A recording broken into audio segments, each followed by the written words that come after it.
As we start our discussion of payroll, let's talk about some of the changes that we've seen in QuickBooks over the years. Those of you that work with the earlier editions might have noticed that there was the introduction of the Payroll Center, and this is very different. In the past, we have performed all our activities from the employee menu. You may be used to going to Pay Employees, Payroll Taxes and Liabilities, and your tax forms. If you prefer, you can still use these menu systems. However, the new version of QuickBooks is set up for one-stop shopping. I can pay my employees, my liabilities, and file my forms. Now, something that was introduced that is quite nice is the ability to schedule. I can actually set up a schedule for the liabilities. QuickBooks will automatically tell me when they're due. You'll notice here my federal 941 for the period of December 2011 is calculated to be approximately $1,900.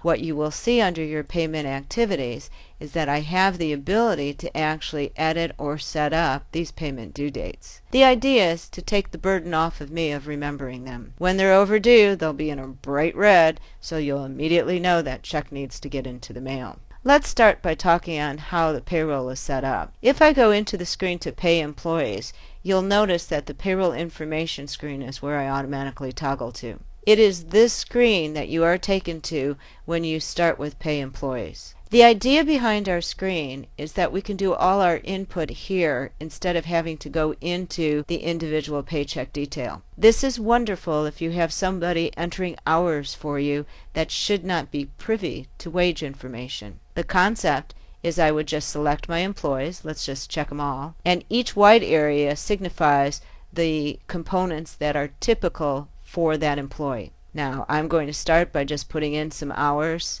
You notice that Raphael is in shipping and receiving, is 15 hours for the week.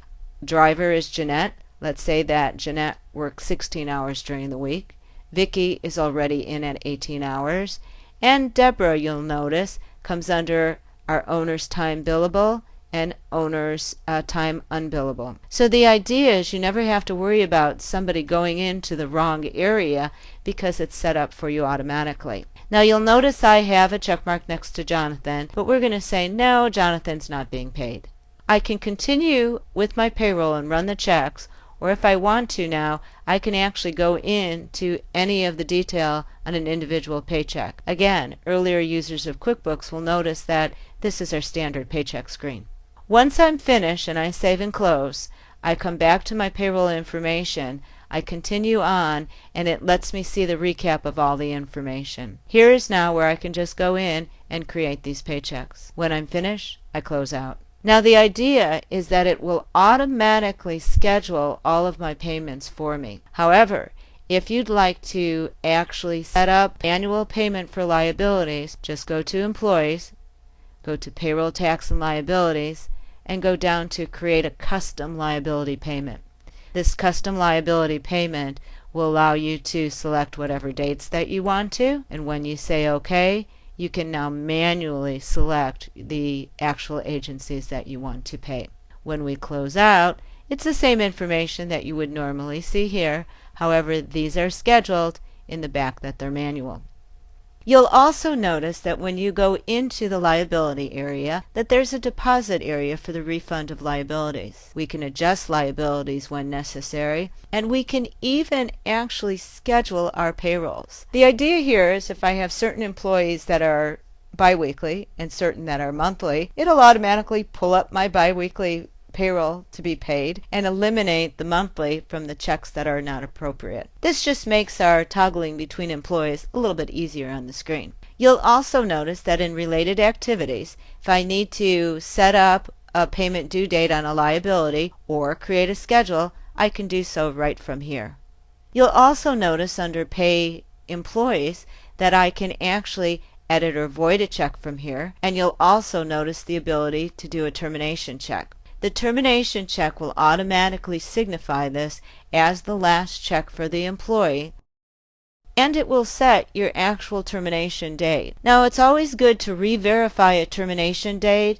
Keep in mind that certain government agencies will use this information in the future for reporting. This is particularly true if there's any workers' compensation issues or any unemployment issues such as in a layoff.